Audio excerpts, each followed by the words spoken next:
nous t'élevons plus haut. Plus haut, nous t'élevons plus haut. Jésus, Jésus, nous t'élevons plus haut. Mon âme bénit le Seigneur, magnifie son nom. Car la mort n'a pas pu le retenir, même dans le tombeau. Jésus est Seigneur, même dans le tombeau. Jésus est Seigneur. Merci, merci Jésus. Merci, merci Jésus. Merci, merci Jésus de tout cœur. Alléluia. Merci, merci Jésus. Merci, merci Jésus. Merci, merci Jésus de tout cœur. Alléluia. Amen. Que le nom du Seigneur soit béni ce soir au milieu de nous. Amen. Une prière, dans une attitude d'adoration. Nous sommes tous debout dans la présence du Seigneur pour répandre nos cœurs dans sa présence en disant que Seigneur, il n'y a que toi, il n'y a que toi, il n'y a que toi, il n'y a que toi, Jésus. Il n'y a que toi, Seigneur, il n'y a que toi. Il n'y a que toi, Seigneur, il n'y a que toi. Je célèbre encore en ce jour. Seigneur, il n'y a que de meilleurs moments que dans ta présence. Car c'est là, Seigneur, que nous obtenons, Seigneur, ce que nos cœurs désirent. C'est là où nous sommes étanchés, Seigneur.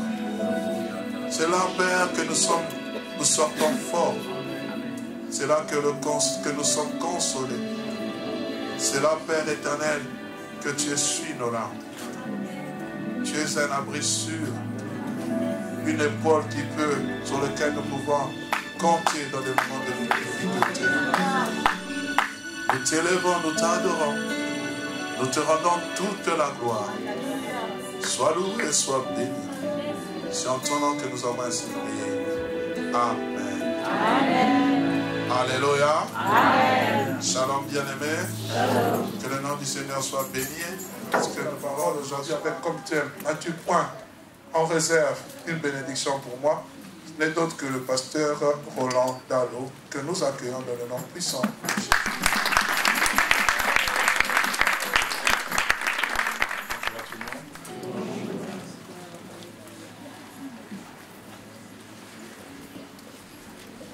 C'est un réel bonheur pour moi d'être ici au milieu de vous ce soir. Je voudrais tout simplement dire merci au Seigneur qui a rendu ces instants possibles. Merci aussi au pasteur Hugues Chissendu pour l'invitation et derrière lui, son épouse ainsi que tous ceux qui partagent avec lui la charge dans la direction de cette œuvre. Je ne suis pas venu seul, je suis venu avec mon épouse, mais elle ne va pas sûrement tarder à nous rejoindre. J'aimerais nous proposer quelques textes de la parole de Dieu. D'abord Genèse au chapitre 27. Et nous faisons cette lecture partant du verset 30 jusqu'au verset 40. Genèse 27. 30 à 40. Isaac avait fini de bénir Jacob. Et Jacob avait à peine quitté son père Isaac qu'Ésaü son frère revint de la chasse. Il fit aussi un mets qu'il porta à son père et dit à son père que mon père s'élève et mange du gibier de son fils, afin que ton âme me bénisse. Isaac son père lui dit, qui es-tu? Et il répondit, je suis ton fils aîné, Ésaü. Isaac fut saisi d'une violente émotion. Il dit, qui est donc celui qui a chassé du gibier et me l'a apporté? Je mangeai de tout avant que tu vinsses et je le bénis. Aussi sera-t-il béni. Lorsque Esaü entendu les paroles de son père, il poussa de forts cris pleins d'amertume et il dit à son père, bénis-moi aussi mon père. Isaac dit, ton frère est venu avec ruse et il a enlevé ta bénédiction. Esaü dit, est-ce parce qu'on l'a appelé du nom de Jacob qu'il m'a supplanté 2 fois? Il a enlevé mon droit d'aînesse et voici maintenant qu'il vient d'enlever ma bénédiction. Et il dit, as-tu point réservé des bénédictions pour moi? Isaac répondit et dit à Esaü, voici, je l'ai établi ton maître, je lui ai donné tous ses frères pour serviteurs, je l'ai pourvu de blé et de vin. Que puis-je donc faire pour toi, mon fils? Esaü dit à son père, n'as-tu que cette seule bénédiction, mon père? Bénis-moi aussi, mon père. Et Esaü éleva la voix et pleura. Isaac, son père, répondit et lui dit, voici ta demeure sera privée de la graisse de la terre et de la rosée du ciel d'en haut. Tu vivras de ton épée et tu seras servi à ton frère. Mais en errant librement ça et là, tu briseras son joug dessus ton cou. Nous lisons aussi Genèse chapitre 33. Et là, la lecture, nous la faisons dans la portion à la 1er au 9e verset. Jacob leva les yeux, regarda et voici Esaü arrivé avec 400 hommes. Il répartit les enfants entre Léa, Rachel et les 2 servantes. Il plaça en tête les servantes avec leurs enfants, puis Léa avec ses enfants, et enfin Rachel avec Joseph. Lui-même passa devant eux, il se prosterna en terre 7 fois, jusqu'à ce qu'il fût près de son frère. Esaü courut à sa rencontre, il l'embrassa, se jeta à son cou et les baisa et ils pleurèrent. Esaü leva les yeux, vit les femmes et les enfants et dit, qui sont ceux que tu as là? Et Jacob répondit, ce sont les enfants que tu as accordés à ton serviteur. Les servantes s'approchèrent, elles et leurs enfants, et se prosternèrent. Léa et ses enfants s'approchèrent aussi et se prosternèrent. Ensuite Joseph et Rachel s'approchèrent et se prosternèrent. Esaü dit, à quoi destines-tu tous ces camps que j'ai rencontrés? Et Jacob répondit, à trouver grâce aux yeux de mon Seigneur. Qu'est-ce que j'aime le verset 9? Esaü dit, je suis dans l'abondance, mon frère, garde ce qui est à toi. Je voudrais ajouter 2 autres portions des Écritures, Romains au chapitre 16.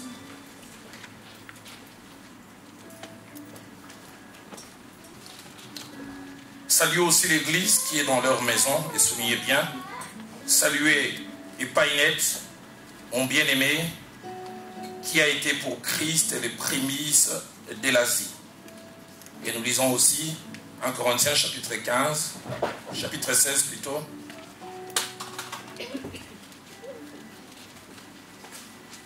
Et nous lisons le seul verset 15e.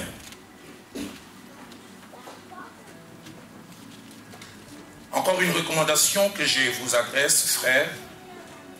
Vous savez que la famille de Stéphanas est les prémices de la caille et qu'elle s'est dévouée au service des saints. N'as-tu pas réservé de bénédictions pour moi? Tel est le thème autour duquel nous allons réfléchir, parler durant ces quelques jours.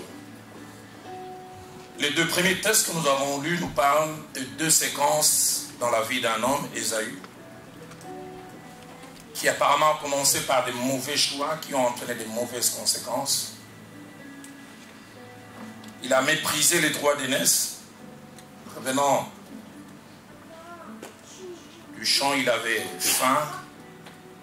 Et son frère qui avait un côté à la fois visionnaire mais aussi calculateur, et qui sûrement enviait ses droits d'aînesse avec tout ce qui s'y attachait, a profité de cet instant. Et plus tard, de manière concrète, ces mauvais choix a vu ses conséquences. Quand Esaü reçoit certes la commission de son père d'aller préparer un mets particulier pour que la bénédiction lui soit accordée, il apprend plus tard que cette bénédiction a été déjà donnée à son frère Jacob. Et nous voyons sa réaction première plein d'amertume, il s'est mis à pleurer. Nous reviendrons sur ça, je pense demain et après-demain. Mais la chose que j'aime, c'est qu'en aucun instant il a abdiqué. En aucun moment il a lâché. Presque à 3 reprises, il insiste auprès de son père. N'as-tu pas d'autre bénédiction?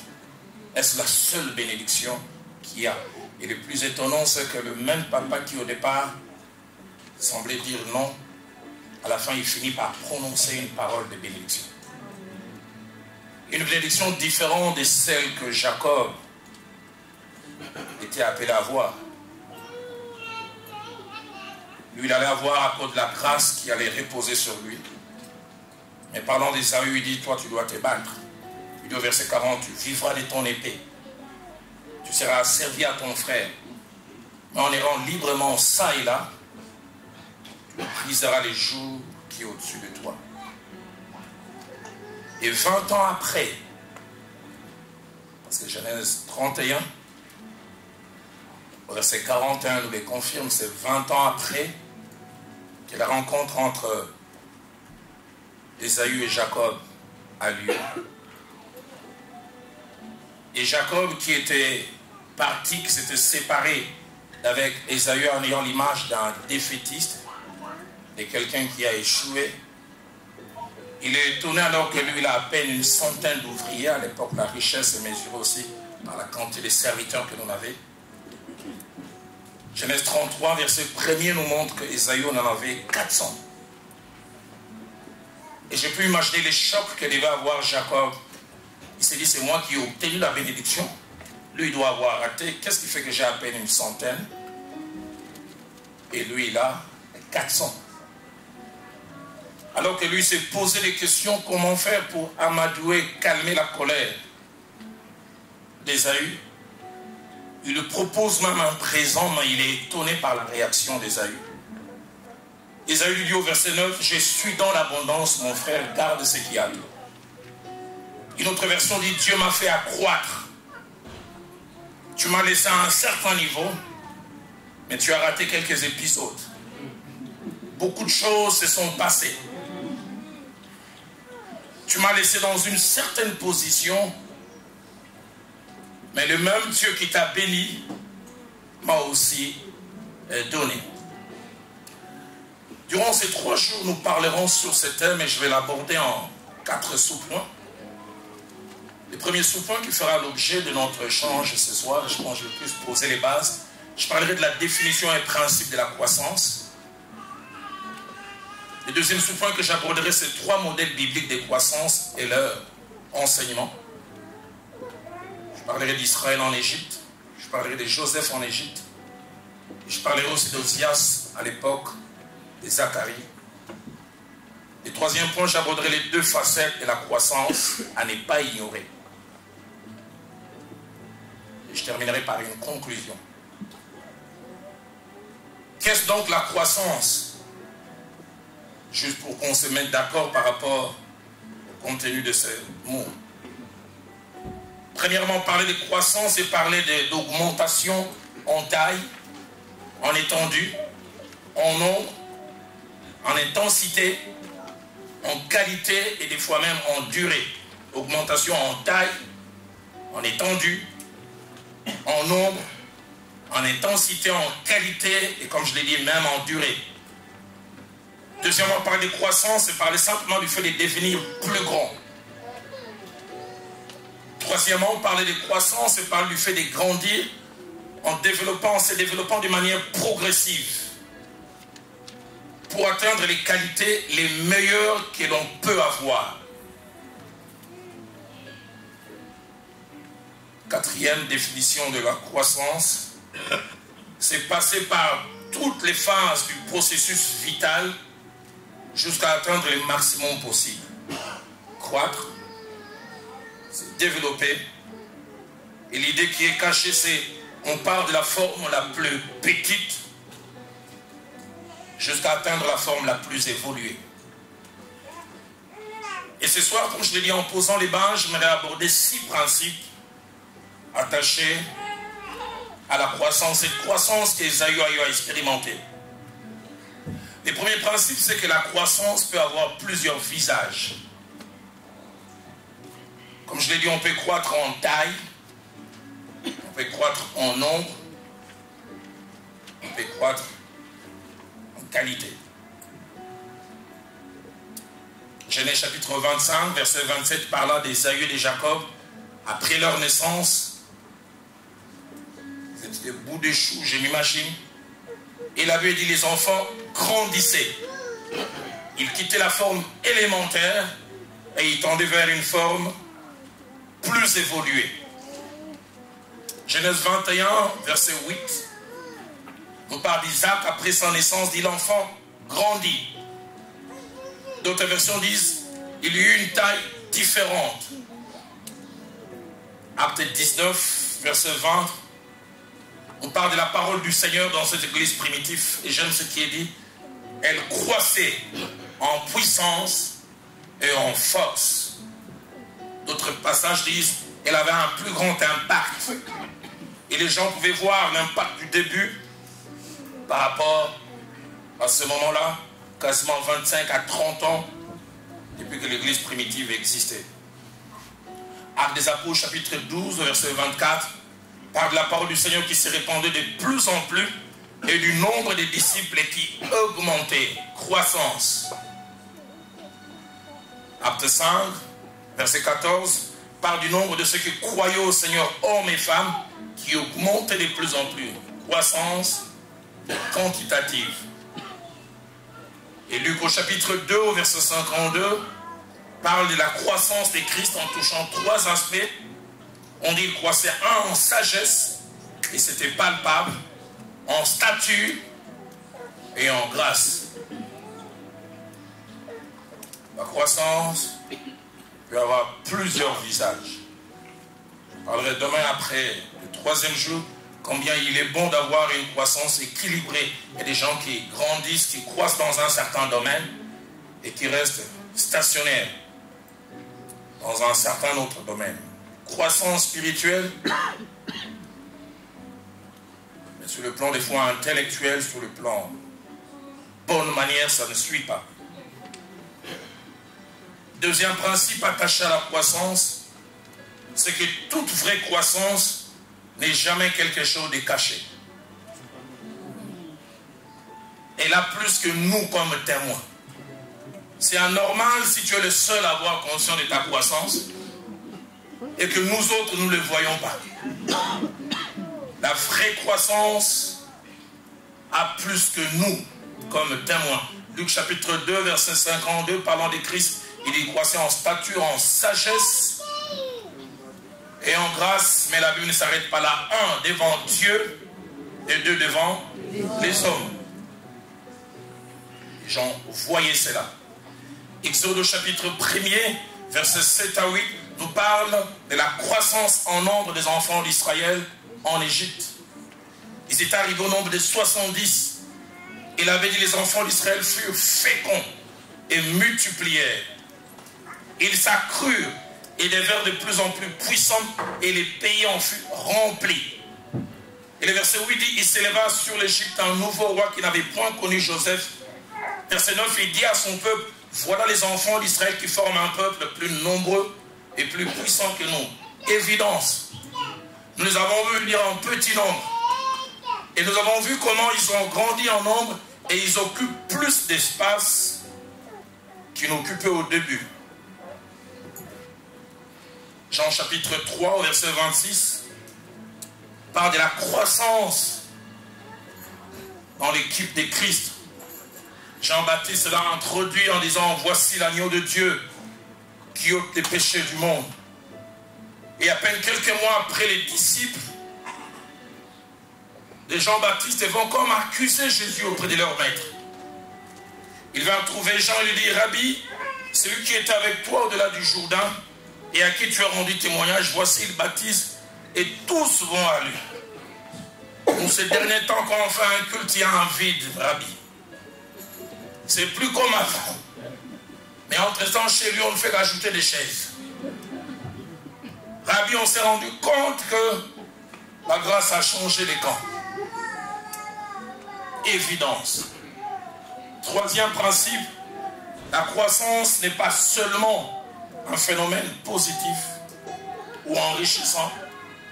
Elle peut malheureusement aussi être quelque chose de négatif. On peut croître dans les mal. On peut croître dans les péchés. On peut croître dans les choses négatives. Et je prie que la croissance, qui est notre mot d'ordre de l'année, que nous puissions la vivre, mais la vivre positivement. Genèse chapitre 6 au verset 5 nous parle de la croissance du mal dans le monde. L'Éternel vit que la méchanceté des hommes était de plus en plus grande. Croissance. Genèse au chapitre 13 au verset 13 nous parle des gens de Sodome et Gomorrhe qui étaient méchants et des grands pécheurs devant l'Éternel. Ils faisaient du mal, mais en grande quantité. La version La Colombe dit qu'ils étaient fort mauvais. La version Tob dit qu'ils péchaient grandement. Matthieu 24, verset 12, attaché au tronc de la femme, le Seigneur dit l'iniquité va s'accroître. Le mal va connaître un progrès. Je pense que vous qui êtes ici en Occident, je n'ai pas besoin de vous faire un croquis pour ça. Quelqu'un dit vous habitez plus à côté de l'enfer que nous. Passé un jour dans la ville de Paris et puis on est passé à un endroit des bois de Boulogne et puis j'ai vu des choses avec mes yeux. L'ami qui était là dit si le diable a une carte d'identité, son adresse doit être ici. Là, on n'a pas besoin de microscope pour voir les mal palpables et visibles. L'iniquité va s'accroître. Genèse 18 au verset 20 parle du péché de Sodome et Gomorrhe devenu énorme et du cri qui montait vers l'Éternel qui s'était accru. Ma prière, comme je l'ai dit, c'est que nous puissions croître, mais croître positivement. 1 Roi 16 au verset 25 ainsi que le verset 30 nous parle de deux rois, Omri et Akab. David dit, ils firent ce qui est mal aux yeux de l'Éternel, mais plus que tout ce qui était avant eux. Croissance dans les mal. Les autres ont fait le mal, mais ils étaient au niveau de l'école maternelle. Ils sont allés au niveau de l'université, ils avaient un doctorat en mal. Docteur S. Mauvaise chose. Quatrième principe, à la croissance est toujours lié les changements. Qui dit croissance, dit changement. Changement des formes, changement de taille, ou changement des qualités. Pas de croissance sans changement. Ça aura toute son importance, je pense, le troisième jour. Dans Marc 4, verset 28 d'abord, et puis les versets 31 à 32, Pareil dit la terre produit d'elle-même d'abord l'herbe, puis l'épi, puis les grains, tout formé dans l'épi. C'est la croissance. Et dans cette croissance, il y a un changement. Les versets 31 à 32 vont dans la même direction. Le royaume de Dieu est semblable à un grain de sénévé qui, lorsqu'on la sème, on le sème en terre, est la plus petite de toutes les semences qui sont sur la terre. Mais parce qu'il y a croissance, écoutez ce que la Bible dit, mais lorsqu'il a été sémé, il monte. Il devient plus grand que tous les légumes et pousse de grandes branches en sorte que les oiseaux du ciel peuvent y habiter. Le même grain, changé par la croissance, devient un gros arbre. La même petite chenille, dans le processus de la croissance, deviendra demain un papillon. 1 Corinthiens 13, au verset 11, renchérit dans la même direction, montrant les changements qui s'attachent à la croissance. Lorsque j'étais enfant, je parlais comme un enfant, je pensais comme un enfant, je raisonnais comme un enfant. Lorsque je suis devenu homme, j'ai fait disparaître ce qui était de l'enfant.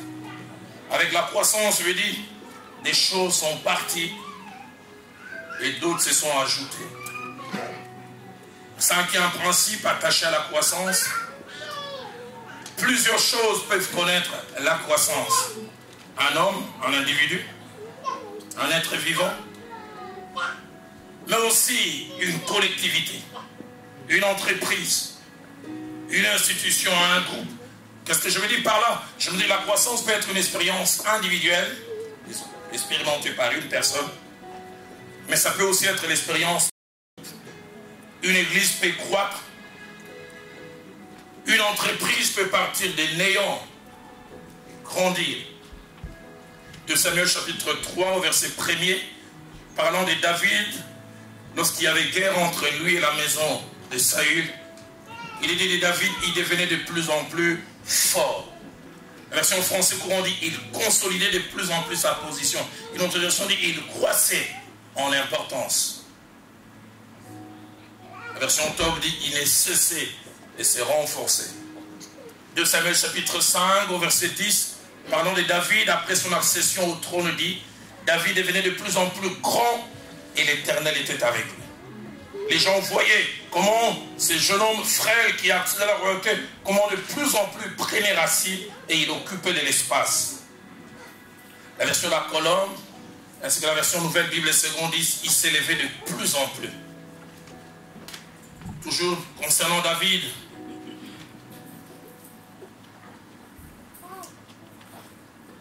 de Chroniques chapitre 5 verset 12 dit, il reconnut, ça c'est David, que l'Éternel l'affermissait comme roi sur Israël et qu'il élevait son royaume à cause de son peuple d'Israël. Croissance d'un groupe de gens. J'aime ce que la version française courant dit, il reconnut que l'Éternel avait donné de l'éclat à son royaume. La version parole de vie dit, il a développé son pouvoir royal. De Chroniques 17, verset 12, parla de Josaphat et de son règne. Il est dit, Josaphat s'élevait de plus en plus haut, en grandeur. Une autre version dit, Josaphat s'élevait au plus haut degré de grandeur. Il bâtit en Juda des châteaux et des villes. Croissance à la fois d'un individu, mais croissance aussi qui entraîne toute une collectivité. Sixième principe sur lequel je vais traîner un peu, c'est que la croissance n'est jamais un phénomène. La croissance est presque toujours un processus. Qu'est-ce que je veux dire par là? Je veux dire trois choses. La première, c'est que la croissance n'arrive jamais du coup. À part Adam et Ève, peut-être quelqu'un d'autre que vous connaissez, que je ne connais pas, qui sont nés grands du coup. Nous tous, on est passé par les processus de la croissance. Essayez de vous imaginer les grands Roland Dallot que vous voyez 1m92, 93 kg comme quand je suis en forme maintenant. Imaginez, j'étais un embryon dans les ventres d'une femme. C'est difficile à imaginer ça. Un Roland Dallot. Comme ça. Invisible à elle.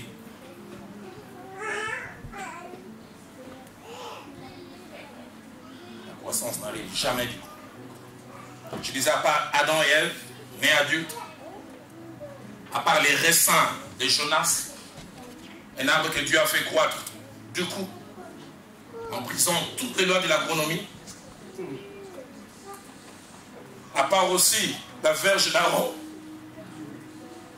qui est passée par un processus que normalement, en agronomie, au minimum, c'est 8 mois, maximum 16 mois. Mais pour Dieu, ça s'est passé en une nuit. Ça fleurit, ça produit des fruits et même des amandiers.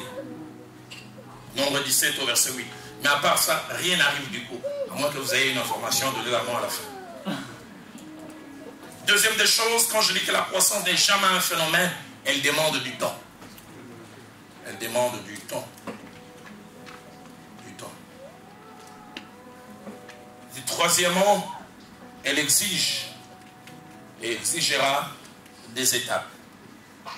Comme je le disais, de la forme la moins élaborée vers la forme la plus élaborée.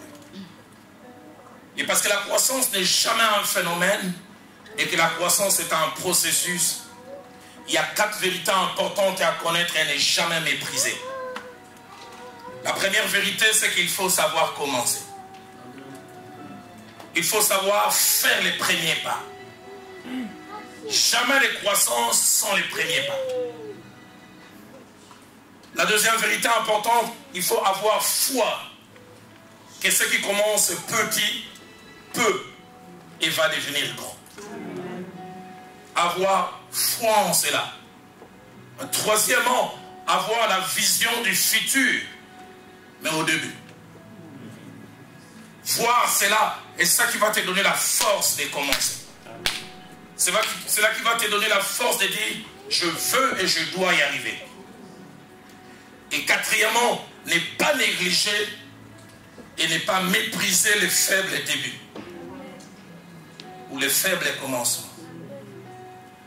J'ai encore en mémoire ce jour où j'ai parlé avec le feu Jacques-André Verdon, qui me disait comment quand il s'est mis en contact avec la famille de ce général et qu'ils lui ont cédé la place pour que la bande commence, premier que tout, 8 personnes qui pouvaient voir toutes ces extensions qu'il y avait.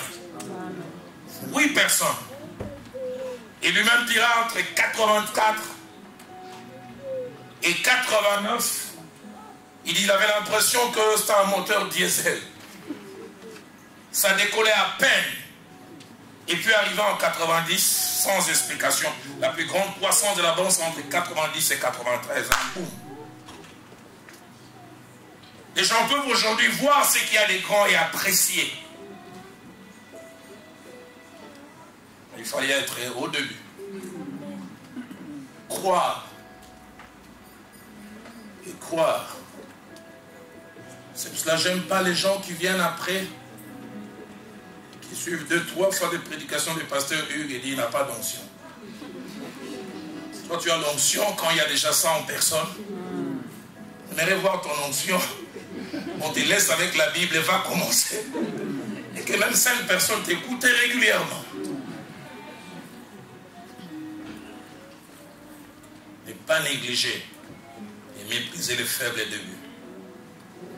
Il faut la foi et la vision du cultivateur qui, comme je l'ai dit dans le petit grain de sénévé, il voit déjà l'arbre géant qui va s'élever.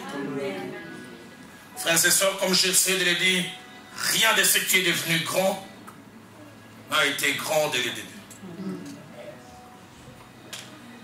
Je rigole souvent en parlant de ça. J'en ai parlé ça une fois. J'ai un jeune homme que je connais, chaque fois que je lui rappelle ça, il me dit, mais cite la Bible, dit, celui qui rappelle les fautes divise les amis. Un brillant avocat chez nous à Kinshasa, très brillant. Et je l'ai connu avant qu'il ne soit brillant. Je l'ai connu, il devait avoir entre 4 et 6 ans.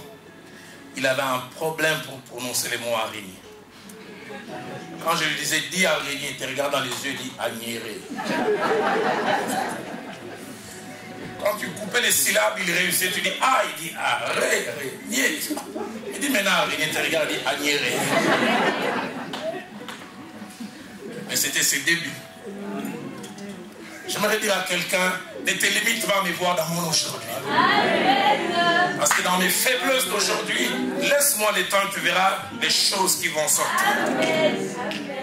J'ai dit, frères et sœurs, rien de ce qui est devenu grand n'a été ainsi dès le début. C'est pourquoi, parlant par la bouche de Zacharie, l'Éternel donnera un avertissement à un groupe de personnes. Il dit, car ceux qui méprisaient les jours de faible commencement se réjouiront en voyant les niveaux dans la main de Zorobabel. Ceux qui prenaient à la légère, ceux qui ont dit, rien de bon ne va se faire. À cause de cela, frères et sœurs, j'aimerais dire à celles et à ceux qui veulent voir et expérimenter la croissance, j'aimerais vous dire non seulement qu'il faut savoir commencer, mais il y a d'autres choses que j'aimerais ajouter à côté. La première, j'aimerais vous dire, il faut savoir que personne n'aura foi en ce que vous faites à votre place. J'aimerais le répéter. Personne n'aura foi en ce que vous faites en votre place.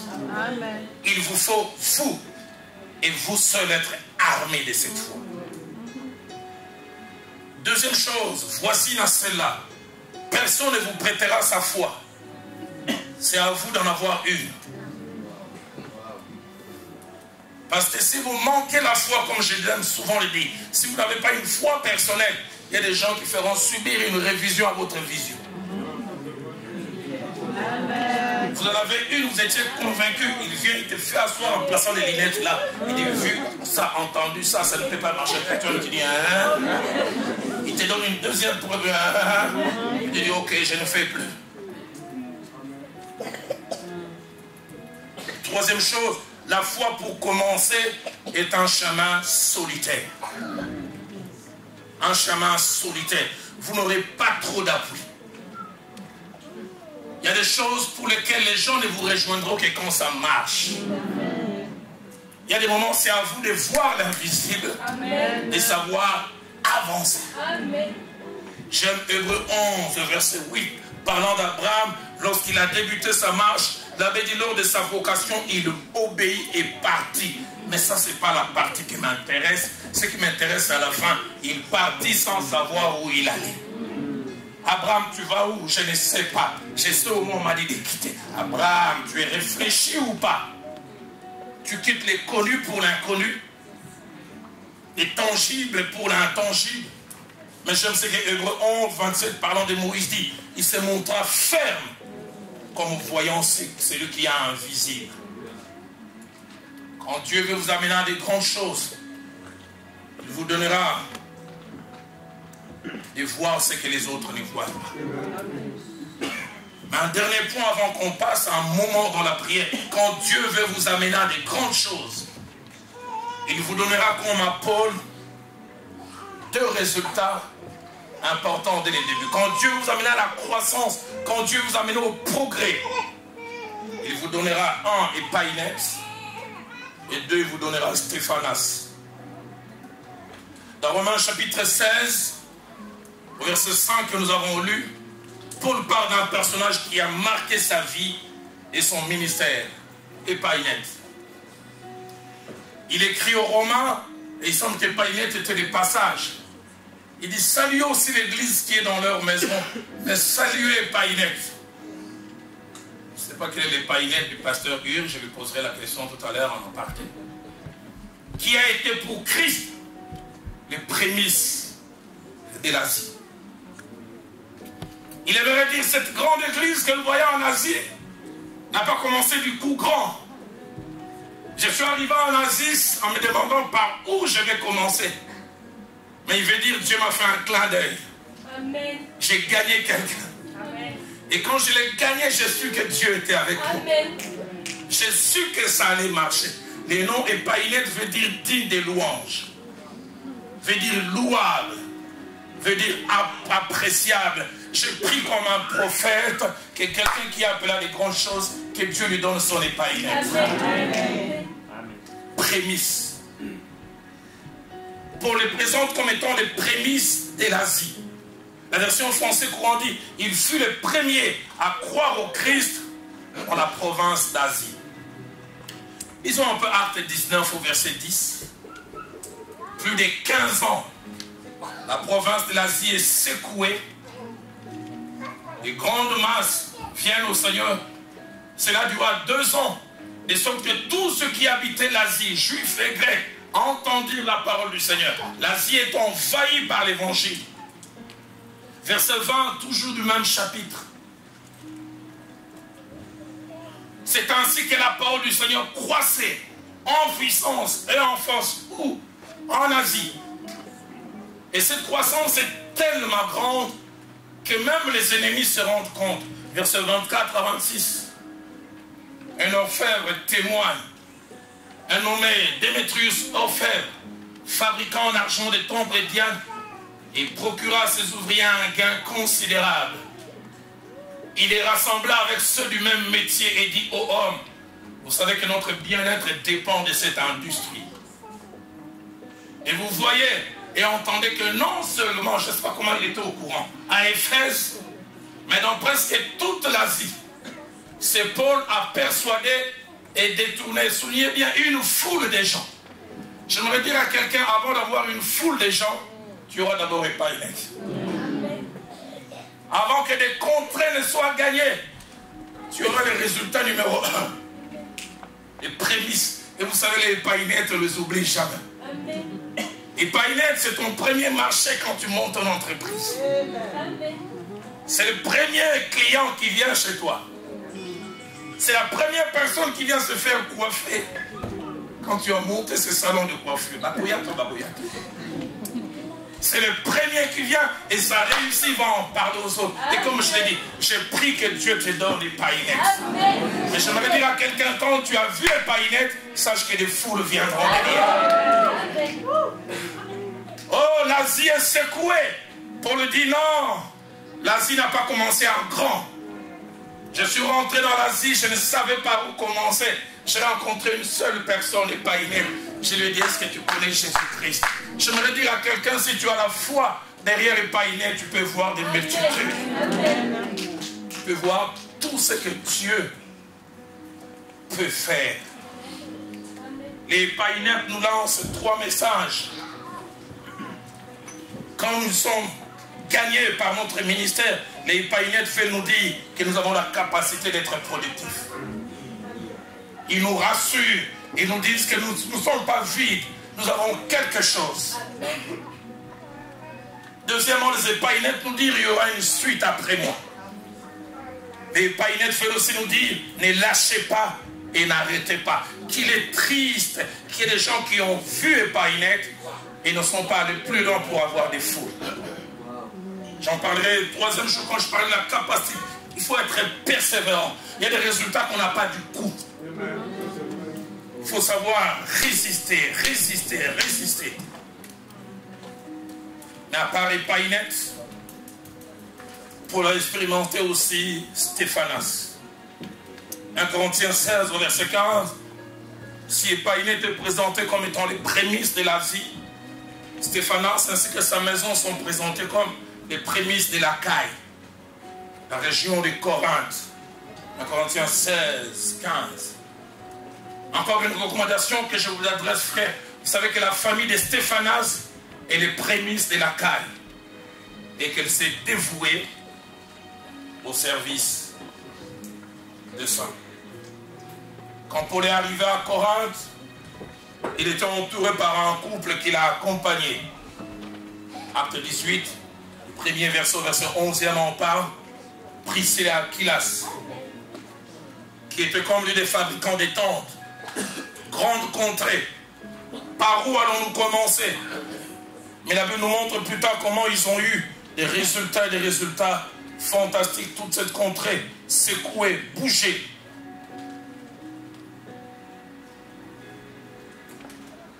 Comment Dieu a travaillé. Il a travaillé merveilleusement. Acte 18, verset 4, nous parle de Paul qui discourait dans la synagogue chaque sabbat. Et la Bible dit, il persuadait des Juifs et des Grecs. Le verset 6 même nous montre qu'il y avait une grande opposition. Mais à la fin du verset 8, il est dit plusieurs Corinthiens qui avaient entendu Paul crurent aussi et furent baptisés.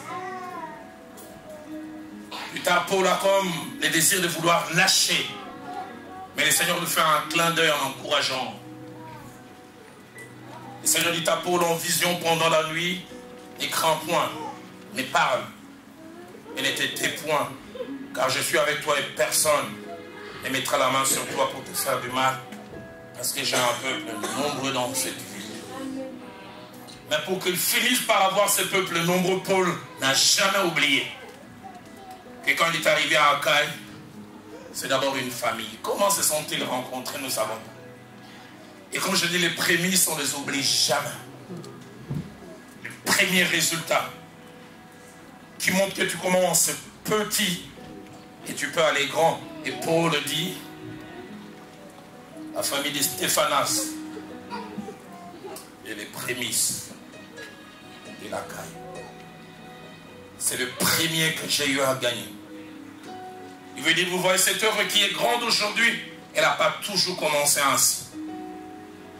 Elle était faible, elle était petite, mais Dieu nous a aidés à aller de plus en plus. J'ai voulu ce soir juste poser les bases. Et je voudrais pour un temps nous inviter à nous lever.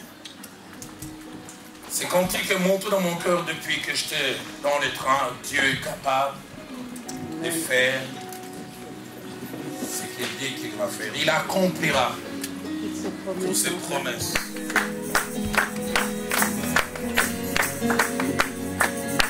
Garde ta foi.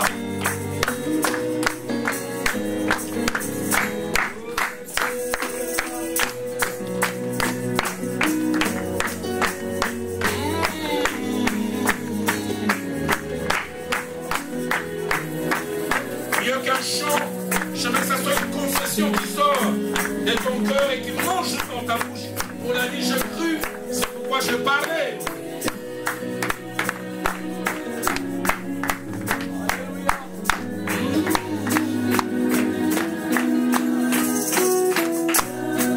Capable de faire tout ce qu'il dit, il fera.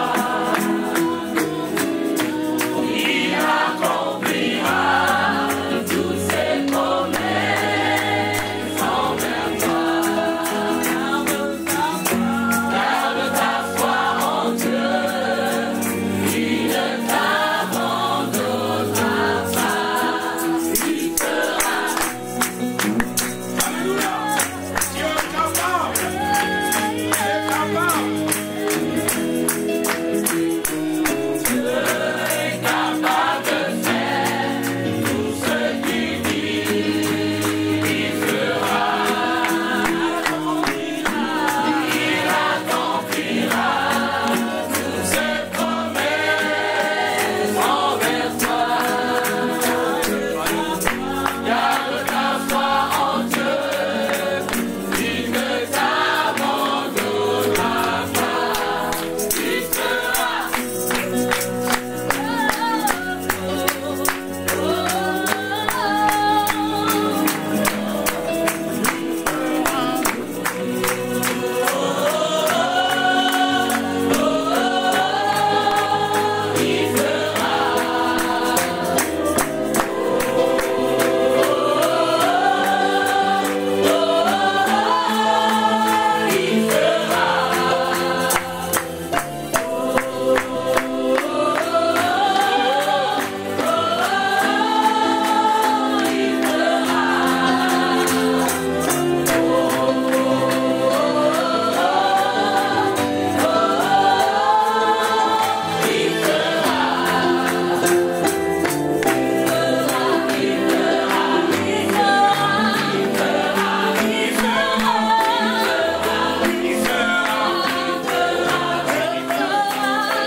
Nous accompagne. Nous allons prier ce soir dans 3 directions.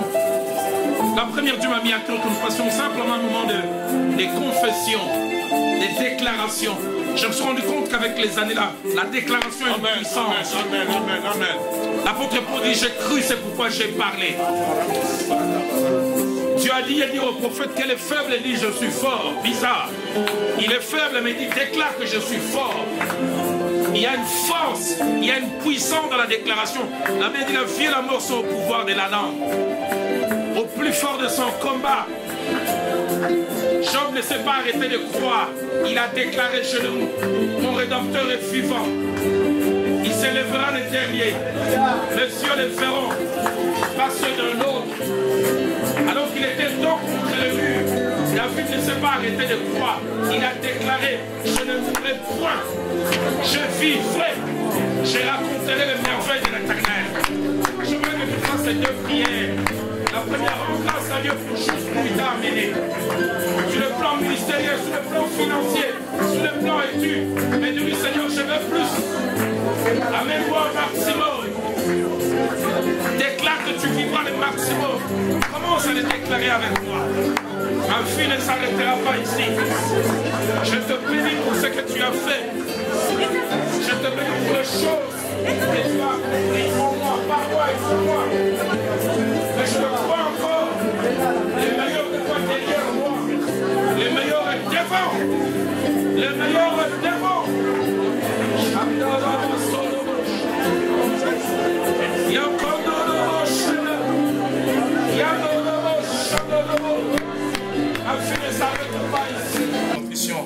Nous opposer contre l'esprit du minimum.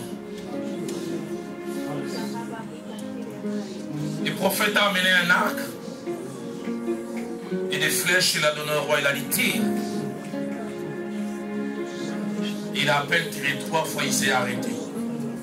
Et le prophète a crié sur lui. Il dit, tu aurais dû tirer même 5, 6, plusieurs fois. Il dit, tu aurais anéanti les Syriens. Il dit, maintenant l'Éternel te donnera la victoire autant de fois que tu as. Ah, je lisais ça en ce jour, je disais, Seigneur, aide-moi à ne pas m'arrêter là où toi tu t'arrêtes. Aide-moi à désirer le max. Aïe, nakosuka awate. Aïe, aïe. Moi, je ne m'arrêterai pas ici. Plus qu'un chant, que ce soit une déclaration. Déclare-le.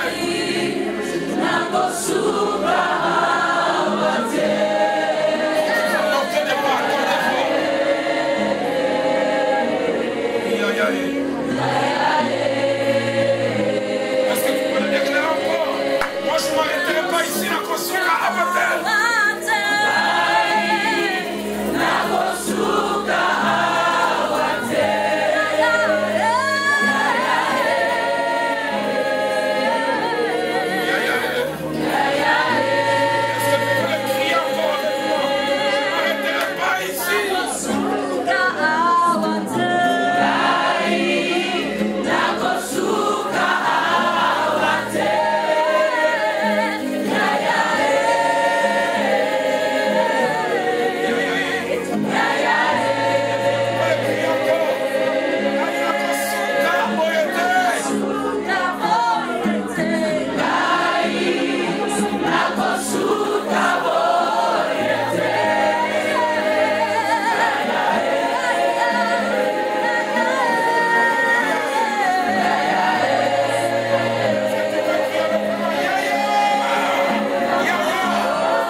vais quitter cette chaire de prier pour deux catégories de personnes.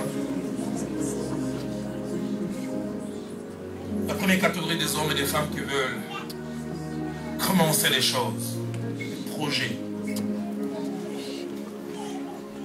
des entreprises,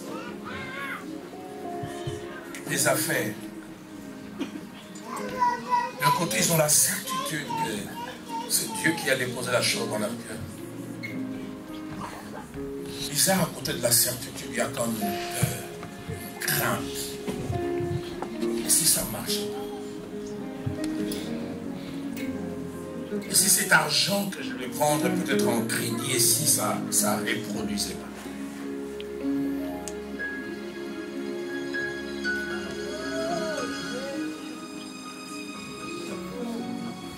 J'ai le sang dans mon cœur ce verset que mon celui qui regarde les nuages les semera.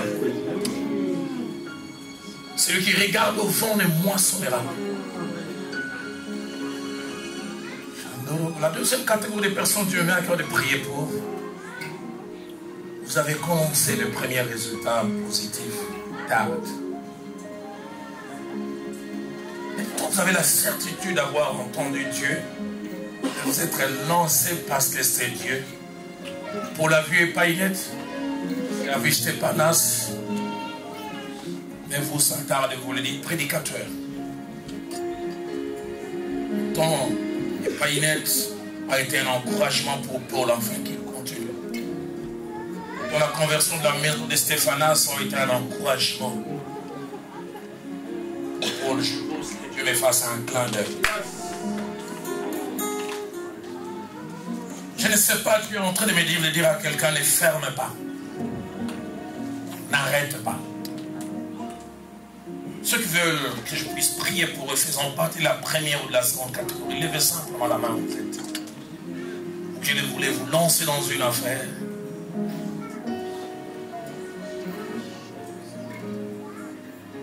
Avec la certitude que c'est Dieu, mais la crainte et la peur. Et vous qui vous êtes lancés parce que vous aviez la certitude que c'est Dieu, merci pour les bases et les fondements posés ce soir. Merci pour cette introduction. Et merci pour la suite. Que tout l'honneur et toute la gloire te reviennent. Au nom de Jésus.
cette parole et bénis ton peuple qui est ici. Seigneur, nous les renvoyons avec ta bénédiction. Nous disons que l'Éternel te garde, qu'il te bénisse, qu'il fasse croître tes finances, tes projets, tes entreprises.